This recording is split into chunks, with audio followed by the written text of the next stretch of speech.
हमारा तब पागलपन चढ़ल था। हम तो अपन गलती का पश्चाताप जूता से मार के करते हैं। आज हम दिखाएंगे तुम्हें तुम्हारी औकात कि स्टूडेंट की लाइफ के साथ खेलना एकदम घातक है, क्योंकि एक बार अगर युवा बिगड़ गया ना तो फिर संभालना मुश्किल है। तलवारों के साए पर इतिहास हमारा बनता है, जिस ओर जवानी चलती है उस ओर जमाना चलता है। आप सबको पता है कि युवाओं के साथ कितना बुरा किया जा रहा है। वो अपनी मन की भड़ास कहां निकाले, उन सबकी मन की भड़ास मैं निकालूंगा। आज हम दिखाएंगे तुम्हें तुम्हारी औकात। मेरे प्यारे दोस्त, आपके साथ धोखा हुआ है। और धोखा क्या कि ये सरकार निकम्मी है। और जितने भी सरकार के लोग इस वीडियो को देख रहे हैं, मैं साफ साफ और सीधे शब्दों में कहना चाहता हूं कि तुम्हारी सरकार निकम्मी है। ये लिख रहा है सुसाइड करने का मन करता है। शर्म नहीं आती थोड़ी सी भी? बच्चों की ये हालत हो रखी है कि शर्म आनी चाहिए। आप देखिए, सबसे बड़ा प्रॉब्लम क्या होता है ना कि सरकार की इच्छा शक्ति है या नहीं है। हम आपको 2019 का एग्जांपल देखिए। 2019 में 55 करोड़ लोगों ने वोट दिया। ये छोटा मोटा वोट नहीं था, 55 करोड़ लोगों ने वोट दिया। 1 लाख सेंटर बनाए गए वोटिंग डालने के लिए, विद पूरी सिक्योरिटी के साथ वोट डाला गया। सबका उनका पर्चा दिया गया, आप जाके वहां वोट डालिए। 55 करोड़ लोग का। लेकिन इस 2019 के इलेक्शन से जस्ट 1 महीना पहले मार्च 2019 में एक वैकेंसी निकाली गई। 90,000 रेलवे की वैकेंसी निकाली गई। लोगों को लगा कि यह वैकेंसी उनके भविष्य के लिए, लेकिन भविष्य के लिए नहीं था। यह इसलिए मार्च में निकाला गया था क्योंकि अप्रैल में इलेक्शन थे और इलेक्शन हो भी गया। 55 करोड़ लोग वोट भी दिए। अप्रैल में इलेक्शन चालू हुआ, मई में रिजल्ट आ गया, प्रधानमंत्री लोग बन गए, लोग सांसद बन के घुस गए, लोग संसद भवन के अंदर दिल्ली एकदम बढ़िया से ऐश से जी रहे हैं। लेकिन उसी वैकेंसी में इस 90,000 पोस्ट के लिए लगभग 3 करोड़ लोगों ने फॉर्म भरा था। अब रेलवे कह रही है कि हमारे पास वेंडर नहीं है, हमारे पास एग्जाम लेने की क्षमता नहीं है 3 करोड़ का, और उन 3 करोड़ लोगों ने 500-500 रुपए दिया था। तो आप गुणा कर लीजिए, उन 3 करोड़ लोगों का 500-500 रुपए कितना हो जाएंगे। अब आप जरा देखिए, जो इलेक्शन कमीशन है वो 55 करोड़ लोगों का इलेक्शन करा सकता है, लेकिन जो स्टूडेंट्स के लिए सिलेक्शन कमीशन है वो 3 करोड़ लोग का नहीं करा सकता है। तो आप काहे लिए हम लोग से पैसा मांग लिए? स्टूडेंट्स का पैसा किस लिए लिए लोग? इतने दिन का पैसा आप कहां कर रहे हैं? आपको आज तक वेंडर नहीं मिला तो किस काम के हैं? आप सामने आके कहिए ना कि हमारे पास वेंडर नहीं मिल पा रहा है, हम कैसे एग्जाम कंडक्ट कराएं। आपको जब इतनी क्षमता नहीं थी तो इलेक्शन वहां पर आप फॉर्म भराने से पहले ही रोक देते। इससे तो साफ यही पता चलता है कि जो 90,000 की वैकेंसी थी वो केवल 2019 का चुनाव को ध्यान में रख के किया गया था। और जो पहले से जो ट्रैक रिकॉर्ड आ रहा है, अगर उस हिसाब से अगर हम बात करें तो ये जो 90,000 रेलवे की वैकेंसी है ये 2024 के इलेक्शन तक जाके ये उसको फाइनल किया जाएगा। यानी अब हिंदुस्तान में एक ट्रेंड बन चुका है कि एक वैकेंसी से आप 2-2 एकदम बढ़िया से चुनाव जीत सकते हैं। बिहार में भी देख लीजिए, पिछली दरोगा की वैकेंसी का एग्जाम कब होगा कोई पता नहीं, लेकिन नया वैकेंसी आ गया है। क्यों? क्योंकि बिहार में चुनाव आ गया है। अब पिछला क्लियर नहीं हुआ, ये कर लीजिए। ये वाली भी उम्मीद रखिए कम से कम 24 तक हो जाएगा। अब लड़का हम लोग से पूछता है कि सर आप पढ़ा दिए, सिलेबस कंप्लीट हो गया, ये बताइए सर जो पढ़ा रहे हैं हम लोग का एकदम मोटिवेशन गिर गया है, सर रिवीजन भी करने का मन नहीं करता है, ये सोच के कि एग्जाम होगा भी नहीं होगा। 2018 की सीजन की बात करते हैं। नोटिफिकेशन आया मई में 2018 में, मई 2018 में आया। बच्चे ने जनवरी 2018 से तैयारी शुरू किया होगा कम से भी कम। ऑनलाइन एग्जाम जो एप्लीकेशन है वो 5 मई से भरा गया। प्रीलिम का पेपर हो गया, मेंस का पेपर हो गया 11 सितंबर 2019 को। बहुत बढ़िया बात है, बच्चे खुश हैं। उसके बाद डिस्क्रिप्टिव का पेपर हो, महिमा सुनिए, 29 दिसंबर को। आज तक डिस्क्रिप्टिव के रिजल्ट का पता नहीं है। पूरा साल बीतने को तैयार हो गया। भगवान जाने कब सीपीटी टेस्ट होगा, कब डॉक्यूमेंट वेरिफिकेशन आएगा और कब ज्वाइनिंग होगी। एक नौकरी पाने के लिए 4-4, 5-5 साल इंतजार करना पड़ रहा है। आपका एग्जाम का रिजल्ट तो बहुत जल्दी आ जाता है, आपके काम के मुद्दे तो 1 हफ्ते में निमट जाते हैं, और बच्चे यहां पे 4-4, 5-5 साल तक एक नौकरी पाने के लिए जूझ रहे हैं। और वो आंदोलन करते तो पुलिस उन पे लट्ठे बरसाती है, उनको भगा देते वहां से। मैं एक और बात दिखाता हूं, आप देखिए railway exam NTPC group D का 1 मार्च 2019 को नोटिफिकेशन आता है। बंपर वैकेंसी आते हैं 90,000 से ज्यादा, लगभग 1 लाख वैकेंसी आती हैं। और ये भी पता है ये चुनावी लॉलीपॉप है कि चुनाव से पहले बच्चे दिखाएंगे, बच्चे खुद सब तो रेलवे में नौकरी करेंगे, जिंदगी आसान से गुजरेगी। 2.5 करोड़ से ज्यादा फॉर्म उसमें जाते हैं। 500 रुपए फीस ले लेते हैं एक बच्चे से कि 500 रुपया हमको फीस दे दो और 100 रुपया केवल एग्जाम फीस है, 400 रुपया सब्सिडी की तरह आपके अकाउंट में वापस आ जाएगा। मतलब कुल मिला के अगर 2 साल से एग्जाम नहीं हो पाया, 550 से ज्यादा दिन गुजर चुके हैं, अभी तक वेंडर डिसाइड नहीं कर पाए कि कौन एग्जाम लेगा। अगर तुमको चुनाव के लिए फंड इकट्ठा करना था, चंदा मांग लेते, हर आदमी चंदा दे देता। इतना बड़ा धोखा इस गवर्नमेंट ने किया है ना हम लोगों के साथ, और मीडिया इसको दिखाने के लिए तैयार नहीं है। सुबह से शाम तक एक ही न्यूज दिखाते रहेंगे, दो बातें 24 घंटे में सर्कुलेट करके वही बताते रहेंगे। एक इधर से बताएगा, एक ऊपर से बताएगा, एक नीचे से बताएगा, बोलना कुछ है नहीं इन लोगों को। ठीक है, देखो ये मैं तुम्हें वैकेंसी का ट्रेंड दिखाता हूं हमारी गवर्नमेंट आने के बाद। आपको दिखाई दे रहा है साफ साफ, एसएससी सीजीएल 2012 में 16,000 वैकेंसी। आप देखिए गिरावट किस तरीके से होती है। 13 में 16,114, 2014 में आते ही 15,000, 2015 में 8500, 16 में 10,000, 17 में 8,000, 11,000 और ये 8,000। मतलब वैकेंसी आधी हो गई और एग्जाम क्लियर करने का समय दुगना हो गया। आईबीपीएस पीओ की वैकेंसी देखो 2013 से लेकर 2020 तक, अरे 21,000 वैकेंसी से 1,200 वैकेंसी तक गिर गए तुम। और लोग कहते हैं वाह मोदी जी वाह। हम नौकरी की बात करते हैं तो कुछ लोग कहते हैं, गवर्नमेंट के सपोर्टर कहते हैं, इस साल नौकरी मांग रहा है, ये एंटी नेशनल है, अर्बन नक्सल, इससे हिंदू खतरे में, इसको जेल में डालो। भैया हम नौकरी मांग रहे, जो भी मुद्दे हैं आप करते रहो साइड बाय साइड, हम एंटी नेशनल नहीं है। राजद्रोह और देशद्रोह में बहुत फर्क होता है मेरे भाई। हमको नौकरी चाहिए, बोलने के लिए मेरे पास अपने देश की स्थिति पे कभी कभी रोना आता है कि हमारा देश कौन से गड्ढे में जाता जा रहा है, दिन पे दिन गड्ढे में घुसता जा रहा है और मीडिया उस पर बोलने को तैयार नहीं है। तुम हैं, कोरोना तो सभी के साथ हुआ है और दूसरे देशों में भी आर्थिक स्थिति खराब हुई है, पर वो तो उभर जाएंगे। लेकिन इतना मुझे विश्वास है कि हमारी गवर्नमेंट हमको कोरोना से नहीं उभार पाएगी कभी भी। 2,35,000 करोड़ का तो लोन लेने वाले हैं राज्य, जिससे कि जो लोग ऑलरेडी सरकारी नौकरी में हैं, जो काम चलने सरकारी, वो चलते रहें स्मूथली। चलते हुए काम को कंटिन्यूअस रखने के लिए इतना बड़ा लोन लेना पड़ रहा है। और तुम ये बताओ कि सरकार इतनी बेकार हो चुकी है कि वो कैसे नए लोगों को रिक्रूट करेगी और कैसे उन पे इन्वेस्ट करेगी, कैसे उनको ट्रेनिंग करा के उनको काबिल बना के तब तनख्वाह देगी। उसमें तो सरकार का इन्वेस्टमेंट जाएगा। आप जेईई नीट का पेपर तो बड़ा अच्छा करा ले रहे हो हैं, क्योंकि उससे गवर्नमेंट को प्रॉफिट होता है। जिनमें सरकार को पैसा देना पड़ रहा है, नौकरी देना पड़ रही है, वो 3-3, 4-4, 5-5 साल तक अटके पड़े।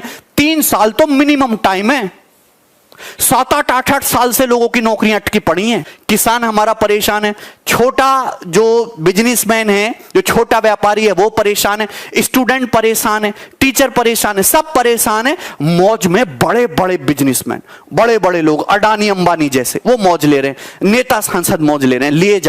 ले जाओ। अभी यमराज जब तुमको पकौड़े तलेगा ना तुम्हारे नरक में, जब तुम्हें पता चलेगा, देखना बढ़िया कढ़ाई बनवाई होगी तुमको तलने के लिए। इस वीडियो को मैं यही छोड़ रहा हूं, इच्छा आपकी है। एक साथ अगर 1 करोड़ लोग विद्रोह करेंगे ना, डेली ट्विटर पे आग लग जाएगी, गवर्नमेंट को सुनना ही पड़ेगा। पे बच गया, इतना भयानक तो भाई जब कहीं पे भी नहीं हुआ। ये तो हमको लगता है कि ये सब जो आप देख रहे हैं, एसएससी हो गया, रेलवे हो गया, आईबीपीएस, ये सब कोरोना से भी ज्यादा खतरनाक है। सब ये स्टूडेंट्स के लिए कैंसर बन गए। इन सबको चेंज करना पड़ेगा। यहाँ पर सीईटी लिया दो, क्या मतलब बनता है सीईटी ले आओ, लड़कों को पीटी में पास करा के फिर मेंस में लड़ाओ। वहां पर ये लोग किसी काम के नहीं। इन लोग में एकदम रिफॉर्म की जरूरत है। जब तक इन लोग की नौकरी पे सवाल नहीं आएगा, सीधी गवर्नमेंट को रूल बनाइए, भाई साहब जितना दिन तक एग्जाम लेट होगा उतने दिन तक इनकी सैलरी रोक लो। या आप सैलरी, इन लोग को पता है हमारी सैलरी थोड़ी ना रुकने वाली है। एग्जाम 5 साल जाए या 10 साल जाए या नहीं हो, कैंसिल हो जाए, कोई मतलब नहीं बनने वाला है। इन लोग को किसी चीज से मतलब नहीं है। इसी बीच में इन लोग को आप कुछ पूछिए इन लोग को, तो अभी कोरोना चल रहा है भाई साहब। कोरोना के बीच में क्या, कोरोना के बीच में सारा काम रुक गया? कोरोना के बीच में बड़े बड़े पॉलिटिशियन वाले काम हो गए सब। यहाँ पे लड़के ये प्रोटेस्ट पे प्रोटेस्ट कर रहे हैं जेई वाले, नीट वाले कि भाई साहब हम लोग को क्यों जान लेना चाह रहे हैं, आप कोरोना के बाद एग्जाम ले लीजिएगा। नहीं, कोरोना के बीच में ही लेंगे, कोरोना तो चलता रहेगा। तो भाई साहब आप रिजल्ट भी दे दीजिए ना, कोरोना चलता रहेगा। इसमें इन लोग की सबको कोरोना दिखता है, जब रिजल्ट की बारी आ जाती है तब। हमारी मीडिया का तो पूछिए मत भाई, इन लोग का लेवल ही अलग है, ये नेक्स्ट लेवल पे है। अभी क्या चल रहा है, सुशांत सिंह का मैटर छोड़िए, देखिए आप देखिए सुशांत सिंह के साथ सबकी भावनाएं जुड़ी हैं, सब चाहते हैं उन्हें इंसाफ मिले, और मिलेगा क्यों नहीं जब सीबीआई लग गई है। लेकिन अब मीडिया को वेट करना चाहिए भाई साहब, सीबीआई का रिजल्ट आ जाने दो, अपने पता चल जाएगा। चुनाव हुआ उसके एक हफ्ता बाद एग्जिट पोल दिखाते हैं सब, यहाँ सीबीआई घुस गई है, सीबीआई से ज्यादा इन लोग की इंक्वायरी चल रही है, रिया चक्रवर्ती क्या की, महेश भट्ट क्या किए, कौन क्या किया, अरे भाई साहब इनके पीछे पड़ा है सब। अरे भाई क्या मतलब बनता है, मीडिया को सजा देना है, सीबीआई को जो मिलेगा सजा देगा। अभी ये न्यूज खत्म होगा तो ये भाभी जी अभी प्रेग्नेंट है, इन पे अब चलेगा कि अनुष्का शर्मा जी ने चटनी खाया है, मतलब बच्चा को छोटा विराट को मन कर रहा है चटनी खाने का, आज चाउमीन खाएंगी,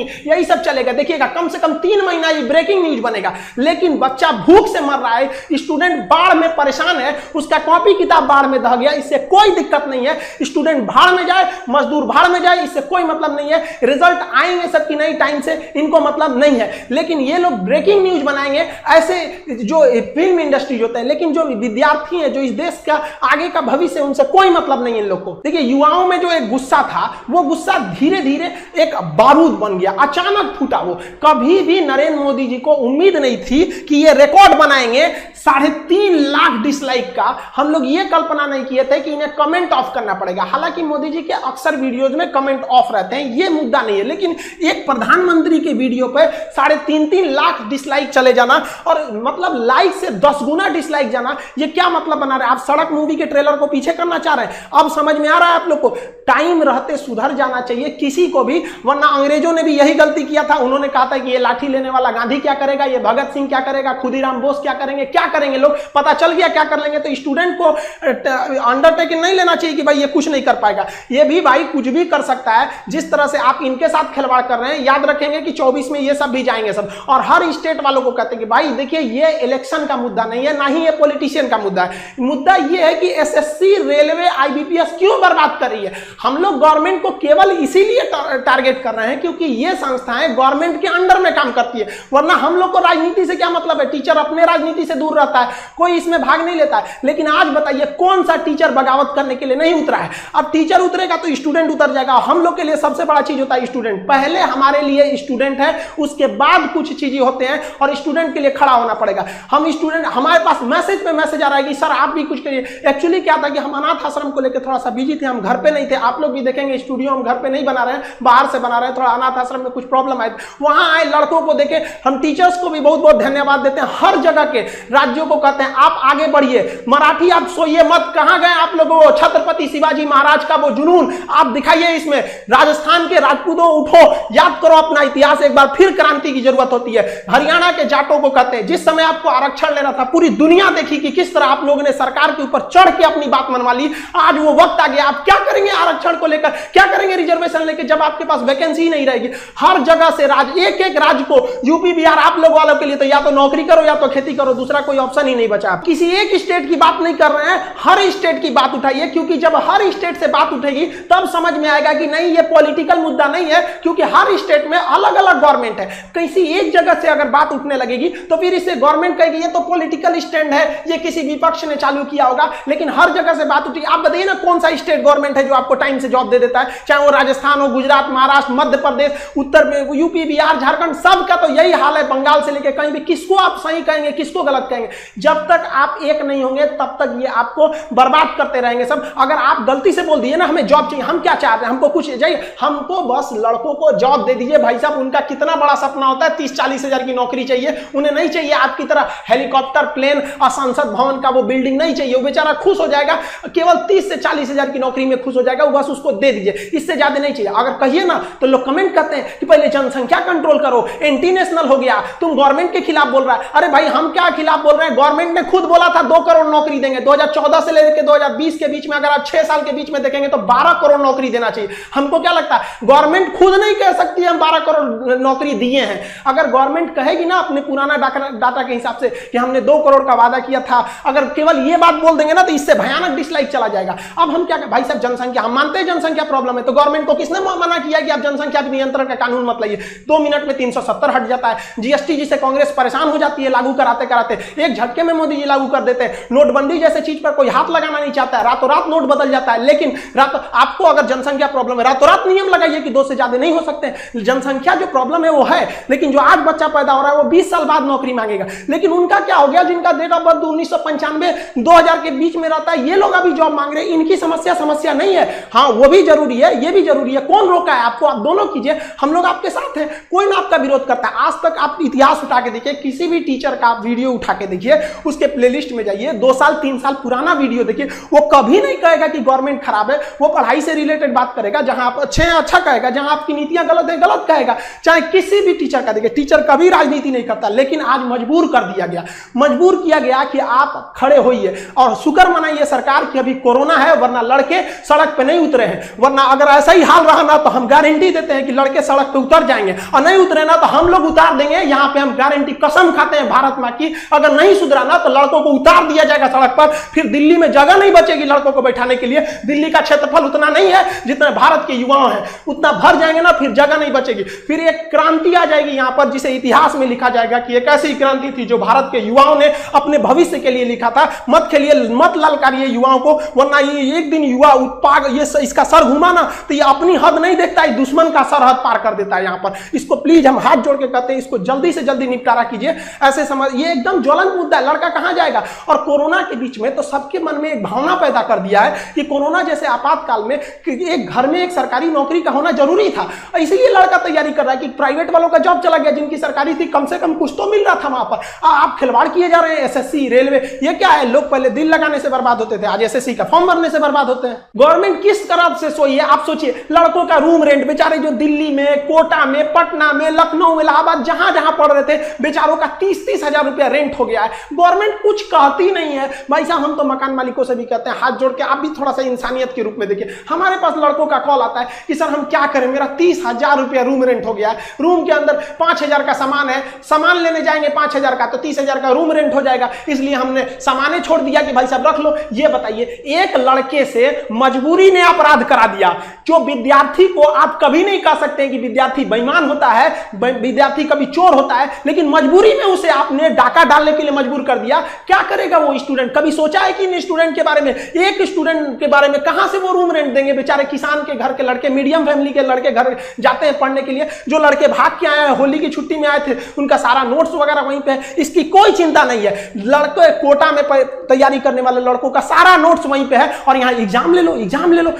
कौन सी यहाँ चुनाव लड़ना है कि कुछ बोल दो? यहाँ पर एग्जाम की तैयारी करनी है, बेचारों का नोट्स वहां है, रूम रेंट से परेशान है, लेकिन कोई मतलब नहीं है। विद्यार्थियों का दिक्कत है, अगर रूम रेंट के लिए करेंगे तो वोट ना चला जाएगा। यार स्टूडेंट को गोली मारो, इनको कौन पूछता है? तो भूल जाएंगे 10 मिनट में, ये ले लिया। ऐसा नहीं होगा, अब स्टूडेंट भी बदल गया है। हमसे लड़का कहता है कि सर आप ऐप बोलते हैं एप्लीकेशन लाएंगे, क्यों नहीं ला रहे हैं? लड़का कमेंट करता है कि सर आप वैसे ही एप्लीकेशन के बारे में बहाना बनाते हैं जैसे नेता बहाना बनाते हैं। मतलब लड़कों को भी पता है कि खान सर का जो एप्लीकेशन लाने में लेट हुआ, ऐसा लक्षण नेताओं में होता है। सोचिए, एक ब्रांड बन गया कि अगर कोई अपने वादे से मुकरता है तो कहते नेता है क्या रे तुम। ये हाल हो गया। हम किसी राजनीतिक पार्टी को नहीं कर रहे हैं। आप किसी भी टीचर को देखिए, कोई टीचर चुप नहीं होगा। आप भले कुछ भी कहिए, एंटी नेशनल कह दीजिए, कुछ भी कह दीजिए, हम लोग को नक्सलाइट कह दीजिए, कोई दिक्कत नहीं है। आप लड़कों को रोजगार दीजिए और रोजगार मांगेंगे, ये हमारा अधिकार है। अगर अधिकार मांगना बगावत है तो समझो कि हम बागी हैं। आप समझिए, हर टीचर, कोई मजबूरी में आया है, कोई टीचर को शौक नहीं लगाता है कि गला फाड़े, उसको पढ़ाने से फुर्सत नहीं मिला रहता है।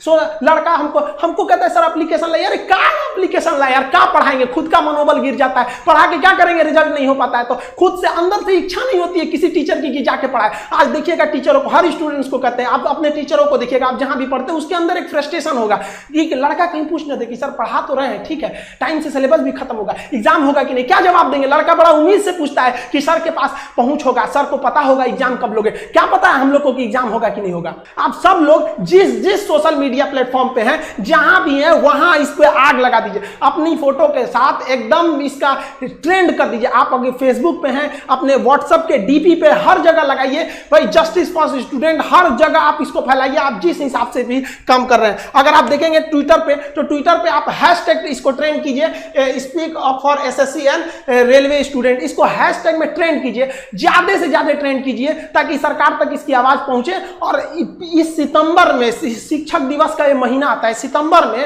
हर सोशल मीडिया पे एकदम वैसे ही वायरल कर दीजिए इस चीज को जिस तरह से विनोद वायरल हुआ था। फालतू का विनोद वायरल हो गया था, लेकिन स्टूडेंट के लिए वायरल होने के लिए कुछ नहीं है। आप अगर सोए रहेंगे ना तो यही होगा, आपको कमेंट करके कुछ लोग बताएंगे कि तुम चुप रहा, तुम ऐसे क्यों बोल रहा है। आप उनसे मत घबराइएगा, क्योंकि एक व्यक्ति 20 जगह कमेंट कर सकता है, लेकिन एक व्यक्ति 20 जगह लाइक या डिसलाइक नहीं कर सकता है। तो आपका मनोबल तोड़ने के लिए कुछ लोग कहेंगे कि तुम बहुत बड़का कोरोना के बीच में जॉब लेने वाला हुआ है। भाई कोरोना के बीच में हम क्या कर रहे हैं, हमको नया वैकेंसी थोड़ी चाहिए भाई, नया वैकेंसी आप कोरोना बाद निकालिएगा, हम कहां करें। कम से कम जो पुरानी वैकेंसी है उनका रिजल्ट तो दे दीजिए, क्या होगा। अब बिहार में देखिए, यूपी में देखिए, कहीं भी देखिए, बिहार में तो गजब समस्या, पीर पूछला भी दरोगा का क्लियर ही नहीं हुआ, अगला दरोगा आ गया। पता चला जो पिछले बैठा था वो भी अब इसमें भरेगा, पता चला पीछे वाले में रिजल्ट हो गया, इसमें भी रिजल्ट हो गया। तो एक तो फालतू सीट लेके किया। हम अभी थोड़ी देर पहले बैंक में गए थे, वो थोड़ा सा अनाथ आश्रम के लिए पेमेंट वगैरह करना था, तो वहां पे हम गए ना तो पूछे लोग बैंक वाले, खान साहब कुछ वो चल रहा है ट्विटर पे सरकार के खिलाफ। हम कहे हाँ वैकेंसी वाला,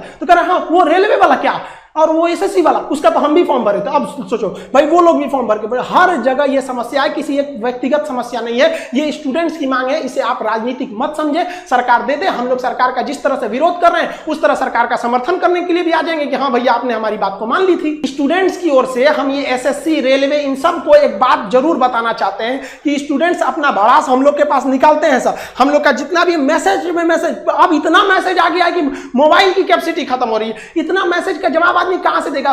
सबका एक ही बात है, सर वैकेंसी वैकेंसी वैकेंसी, जो एग्जाम है उनका डेट कब आएगा, नकल कब रुकेगी, इस सब के लिए आप बात उठाइए। वरना कोरोना के बाद जो एक भीड़, एक आग उबल रहा है स्टूडेंट्स के बीच में, उसे रोक नहीं पाएगा कोई। आप ऐसे देखिए कि शिक्षक हिंदुस्तान का, आप छोटा या बड़ा, कोई शिक्षक देखिए जो आज बगावत के लिए नहीं खड़ा है। तब ऐसे स्टूडेंट, आप किसी कोई अनपढ़ व्यक्ति अगर ऐसे कर रहा है जिसको कुछ नहीं पता है तो समझ में आता है कि चलो ये किसी के सिखाने में बगावत कर रहा है। कोई शिक्षक ऐसे पागल नहीं हुआ है जो अपना पढ़ाई लिखाई छोड़ के आपको बगावत करेगा। स्टूडेंट से हम कहना चाहते हैं कि आप हम लोग की शक्ति है, आप धीमे मत पड़िएगा।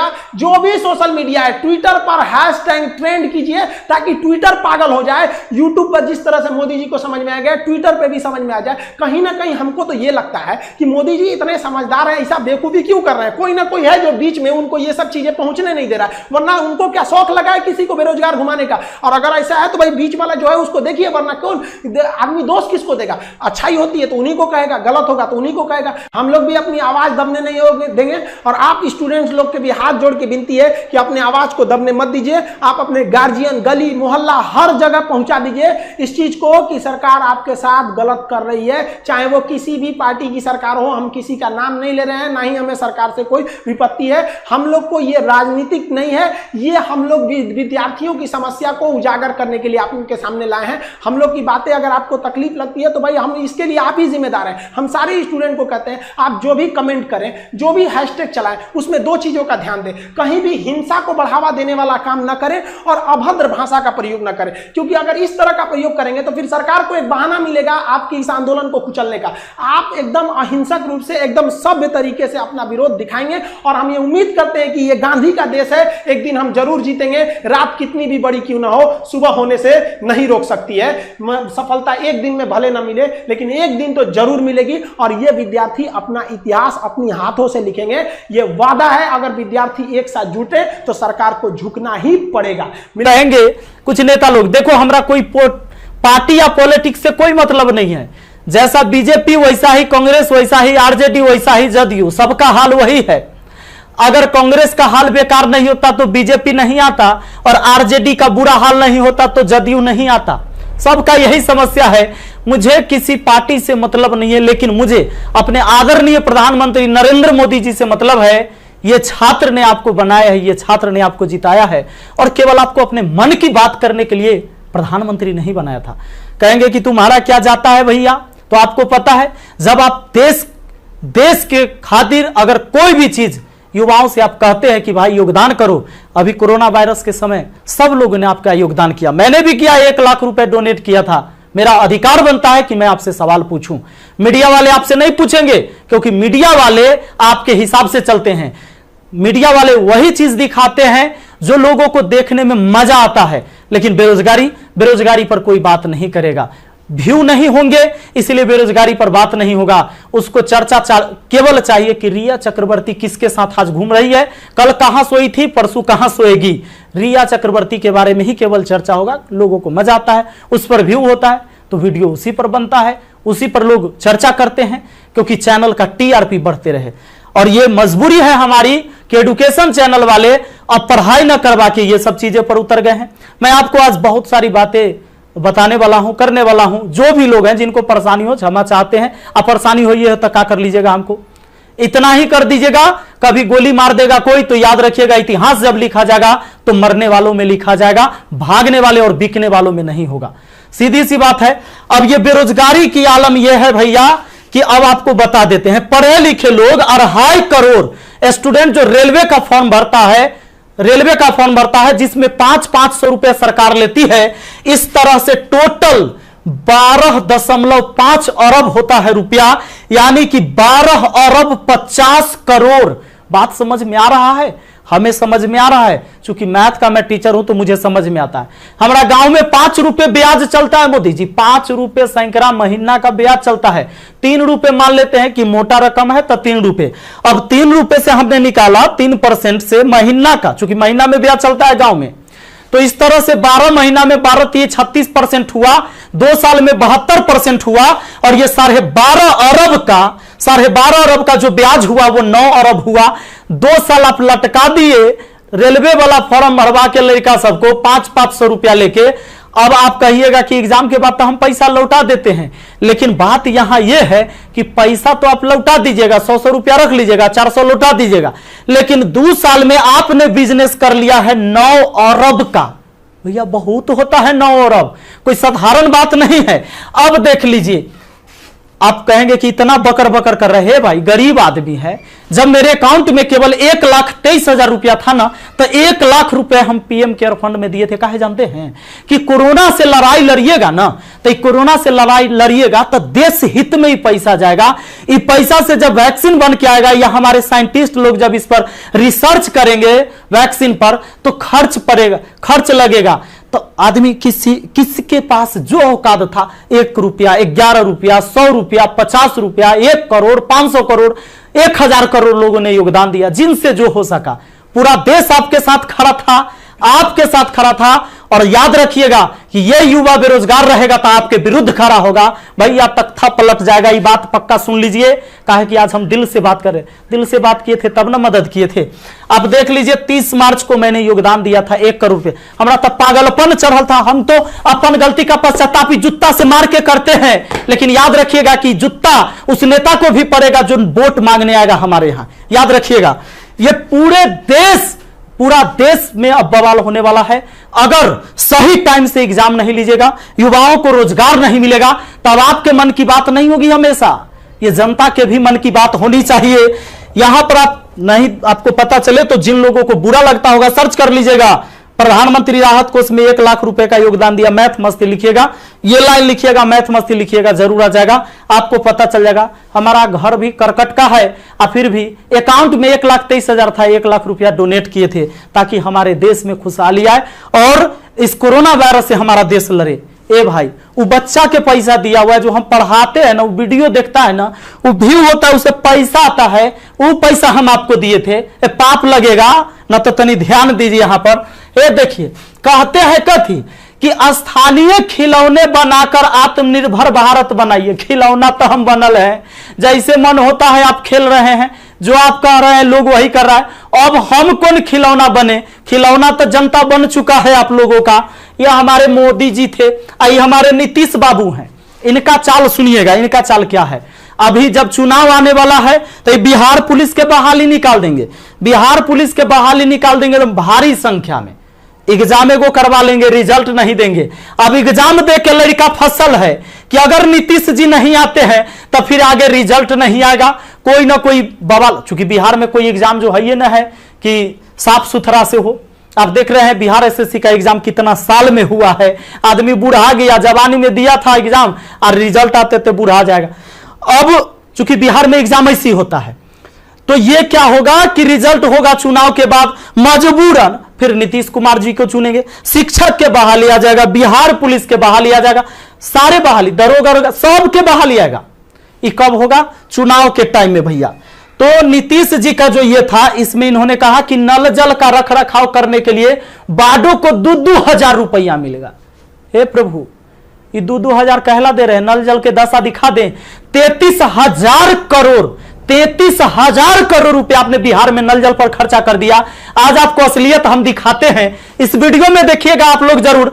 इस वीडियो को इतना शेयर करिएगा कि मुख्यमंत्री से लेकर प्रधानमंत्री तक पहुंचना चाहिए, बिल्कुल पहुंचना चाहिए कि हमारे जहां से हम हैं वहां की स्थिति आपको दिखा देते हैं कि नल जल का स्थिति क्या है। बेरोजगारी तो भैया आपने ऐसी पहुंचा दिया है यहां पर कि लोग अब कुछ करने लायक नहीं है। आप अगर आत्मनिर्भर बनाना था, खिलौना बनाना ही था, ये कहला पढ़वा रहे, शुरू से खिलौने बनवाते। कहला 500 रुपया लेके फॉर्म भरवा लिए, आप 2 साल में 9 अरब आप ब्याज कमा लिए। प्रभु क्षमा कीजिए, प्रभु इस पर कोई उपाय कीजिए, वरना आपकी तख्ता पलट जाएगी। और सारे विद्यार्थी, जितने भी छात्र हैं, मैं आप सबसे अपील करता हूं, इस वीडियो को शेयर करिए, जितना ज्यादा शेयर हो। और सारे एजुकेशन चैनल वाले जितने भी है, चूंकि आपके मीडिया नहीं दिखाएगा, विद्यार्थी का दर्द कोई नहीं समझ पा रहा है, वो वही चीज दिखाएगा जो सरकार चाहती है। हमारे सारे भाई बंधु जितने भी वाईफाई स्टडी एग्जामपुर है, अभिनव शर्मा है, राकेश यादव सर है, जितने भी लोग हैं जो भी वीडियो बना रहे हैं बहुत अच्छा कर रहे हैं, सभी को हाथ जोड़कर तहे दिल से मैं धन्यवाद देना चाहूंगा। क्योंकि ये विद्यार्थी जो बेरोजगार है ना, उसी के वजह से हमारा रोजगार है, यही बात सच्चाई है। और इसीलिए हम इनके लिए लड़ेंगे, चाहे जो हो जाए। धरना प्रदर्शन होगा, पूरे देश में धरना प्रदर्शन होगा। और जहां ये 2.5 करोड़ विद्यार्थी सड़क पर उतर गया, तो सुन लीजिए, ये बिहार से लेकर दिल्ली तक हिलेगा, ये बात निश्चित है। एक साथ हम हैं, सबके साथ हैं। सारे छात्र आंदोलन करने के लिए तैयार रहिए। एसएससी टाइम से एग्जाम नहीं लेती है। एक तो आप वैकेंसी ही कम निकालते हैं, अब वैकेंसी कम निकालते हैं तो जो निकालते हैं ओकर तक कम से कम एग्जाम ले लीजिए, सही से रिजल्ट ले लीजिए, सही से रिजल्ट दीजिए और एग्जाम सही से ले लीजिए, टाइम से ले लीजिए। एक शेड्यूल बना दीजिए, जैसे मैट्रिक का एग्जाम होता है, 12th का एग्जाम होता है कि इस महीने में होगा, इस महीने में रिजल्ट होगा। उसी तरह एसएससी का भी एग्जाम होना चाहिए, रेलवे का भी एग्जाम होना चाहिए। आपको जितने सीट पर लेना है, लेकिन इसका एक टाइम फिक्स होना चाहिए। कितने इस महीने में एग्जाम होगा, इस महीने में रिजल्ट आएगा, इस महीने तक ज्वाइनिंग होगा, ताकि अंधेरे में लोग ना जिए। हे प्रभु, ये पाप लगेगा अगर इस युवाओं के साथ गरीब के बच्चा ना जनरल कंपटीशन के तैयारी करता है, आर्मी के तैयारी करता है, गरीब के बच्चा जाता है। कम से कम एकरा साथ इतना अन्याय ना कीजिए। ये पाप का घड़ा भर चुका है। मैंने अपने सर पर जूता मारा है। अगर वोट मांगने मेरे एरिया में आइएगा, हम जूता मारेंगे आप लोग को, ये बात पक्का कह देते हैं। आई वीडियो शेयर होना चाहिए। आप सबको इस बात के लिए मैं कहना चाहूंगा कि आप शेयर करिए, इस वीडियो को पहुंचाइए, जहां तक हो सके इसको पहुंचना चाहिए। और हर व्यक्ति आपसे हाथ जोड़कर विनती है कि हल्ला बोल ये नारा लगाइए और सब लोग पहुंचाइए, सब लोग वीडियो बनाइए, जितने भी एजुकेशन से जुड़े हुए हैं। क्योंकि कोई मीडिया वाला आपको दिखाने वाला ये नहीं है। और बस यही बात कहना चाहेंगे और जल्दी आग के तरह इस वीडियो को फैलाइए। और ज्यादा कुछ नहीं बोलेंगे। बेरोजगारी इतना बढ़ गया है कि आप सब कुछ समझ ही रहे हैं।